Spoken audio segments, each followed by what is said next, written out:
10वी-12वीच्या संपलेल्या परीक्षा आणि सुट्ट्यांचा हंगाम यामुळे ताडोबा पर्यटनाला अच्छे दिन आहेत। खास बाब म्हणजे चंद्रपूरचा पारा 44 अंश असला तरी पर्यटकांवर याचा परिणाम झालेला दिसत नाहीये। जिल्ह्यातील ताडोबा अंधारी व्याघ्र प्रकल्प शुष्क पानगळीचा ऋतू प्रारंभ झाल्यानं एरवी हिरव्यागर्द झाडीआड वास्तव्यात असलेले ताडोबातले वाघोबा पाहण्यासाठी देशी विदेशी पर्यटकांची मोठी गर्दी झाली आहे।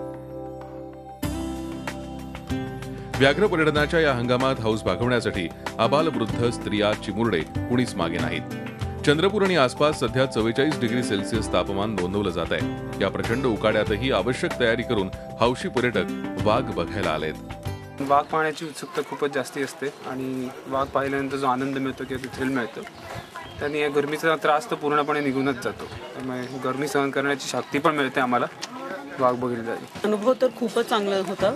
आतापर्यंत आम्ही 5 टायगर बघितलेत आणि एवढी तरी म्हणजे गरमी असली तरी आम्ही एवढं एक्साइटेड होतो की टायगर बघण्यासाठी, तर खूपच चांगला एक्सपिरियन्स होता। ताडोबात मार्च ते जून हा वाघांसह सर्वच प्राणी पाहण्यासाठी सर्वोत्तम काळ मानला जातो। या हंगामाचा आनंद लुटण्यासाठी परदेशी पर्यटक देखील 44 अंश उन्हाची पर्वा न करता वाघ पाहण्यात गुंग आहेत। It's very hot.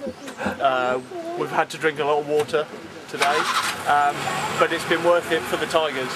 It's terrific, isn't it? I mean, we're actually seeing so many. This is my 4th time in India, and I haven't seen. We've seen more tigers in 4 days than I have in 3 previous visits.